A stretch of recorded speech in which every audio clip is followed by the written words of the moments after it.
Bonjour les amis, voilà, donc je viens juste de visionner une vidéo et comme la plupart des vidéos de quelques jours concernant la mort d'Osinachi, on a l'impression que quelque part on accuse presque Osinachi de n'avoir pas pris la décision de partir de chez elle.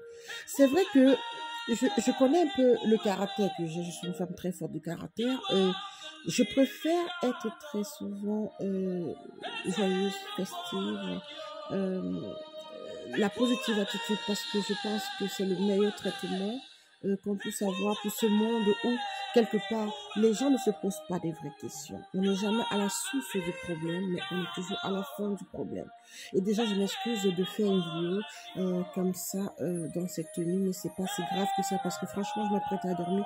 J'ai hésité entre un direct et faire cette vidéo, mais c'est parce que ça bouillonnait en moi que je me suis dit quelque part, pourquoi est-ce que nous voulons fuir nos responsabilités face à ce qui s'est passé pour la mort de cette brave dame. Cette femme a crié sa douleur. On m'a toujours dit dans mon métier d'artiste que très souvent les artistes qui ont souvent beaucoup de succès sont les gens qui souffrent beaucoup et c'est des gens qui ont tellement de choses à raconter de leur souffrance. C'est pour ça que quand ils chantent avec les tripes, ils sortent toute la souffrance qui vient de leur cœur. Moi, j'ai pensé plutôt à la foi chrétienne de cette chanteuse. Et je me rappelle bien, la première vidéo de cette chanteuse, c'est quand j'ai vu chanter dans une foule au Nigeria. Et en plein stade, en plein air, tout le monde était touché par ce qu'elle disait. Et les gens pleuraient, les gens étaient en souffrance.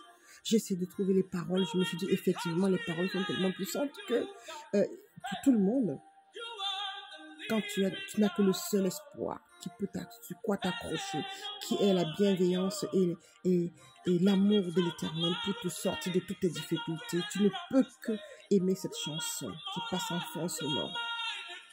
Mais la dame criait sa peine, elle criait sa douleur. Dans toutes ces chansons, elle parle de miracles pour changer les choses, changer sa vie. Mais la question que je me pose à tous ces proches qui font des témoignages actuellement, vous étiez où? Que l'on me dise que, ok, en France, en Europe, que les femmes sont parfois surprises ou alors peut-être subissent ce genre de choses au point de décéder parce qu'elles n'ont pas de soutien. Mais nous qui sommes des Africains, on nous parle bien de solidarité. En plus, on parle d'église, on parle des copines de tout le monde et de famille. Où sont passées ces réunions de famille où on pouvait récupérer le mari? Ou alors les pasteurs sont devenus des semi-dieux pour vous en Afrique. Ou alors les églises sont devenues des décideurs. Ou alors les familles ne sont plus présentes pour leurs membres. Vous les amis, en Europe on dit oui voilà, c'est l'individualisme. Mais vous en Afrique, c'est de l'individualisme toujours. C'est ça vraiment qui s'est passé pour elle. Elle fréquente une communauté. Je suis chrétienne, je sais ce que c'est de fréquenter les communautés. Donc dans toute la communauté, personne n'a pu porter plainte. Personne n'a pu à ce moment-là sauver cette dame. Et quand je vois les vidéos où on dit, si dans votre ménage, on vous tape, ou si vous n'êtes pas bien, il faut partir. C'est pas facile de partir, ce sont des victimes.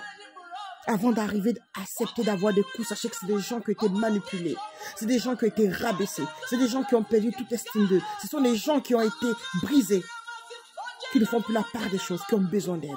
Et l'aide doit venir de l'extérieur. L'aide ne vient pas de l'intérieur. Donc, quand je vois des vidéos où on a l'impression que c'est facile pour une femme battue de prendre ses bagages et de sortir de chez elle, je dis, vous ne connaissez pas ce que c'est que la psychologie humaine. Et vous étiez là. On m'a toujours dit qu'on fait des réunions de famille. On m'a toujours dit qu'on tient la main des uns et des autres en Afrique pour aider. Où est donc cette solidarité africaine pour sauver ces femmes-là qui sont battues? Ah non, c'est l'église.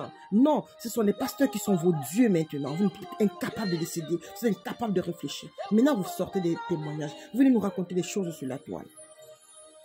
Et vous semblez même, dans vos vidéos, accuser la pauvre dame.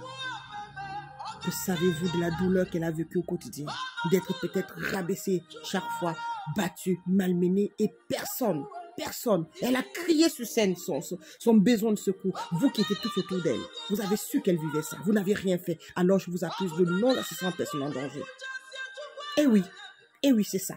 Tant que l'Afrique va croire que l'heure vient de l'Occident et que nous, on ne peut pas se sauver par nous-mêmes, ce genre de drame viendra tout le temps. C'est à nous de comprendre. C'est à nous de se dire qu'on est capable de pouvoir arrêter ce mal.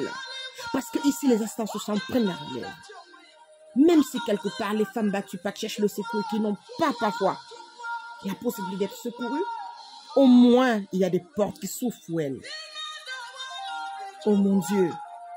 Oh mon Dieu! Prenez vos responsabilités. Les églises, la population. Combien de vidéos j'ai vues qui m'ont écœuré. Comment un homme peut battre sa femme, vous filmez, vous êtes à côté, vous les laissez faire. Vous ne venez pas séparer. Vous ne gommez pas ce monsieur. Je n'aime pas la violence, mais franchement, quelque part, quand on a affaire au bourreau, il faut qu'on soit plus bourreau que eux. J'ai vu des vidéos où les gens assistent à un mec aisément qui tape sur sa femme avec une classe pas possible, quoi. Et les gens regardent, c'est normal, on est au cinéma, on est en train d'observer la scène. Mais non, assistance à non-personne en danger. Apprenez à secourir. Au lieu d'être là en train de s'exclamer et de s'étonner et de ne rien faire. Chacun ses responsabilités. Je vous embrasse. On se dit à très bientôt. Désolée pour vraiment la vidéo à cette heure, dans cette tenue. Et surtout, j'ai hésité de faire un direct, mais je vous fais une vidéo. À très bientôt. Ciao.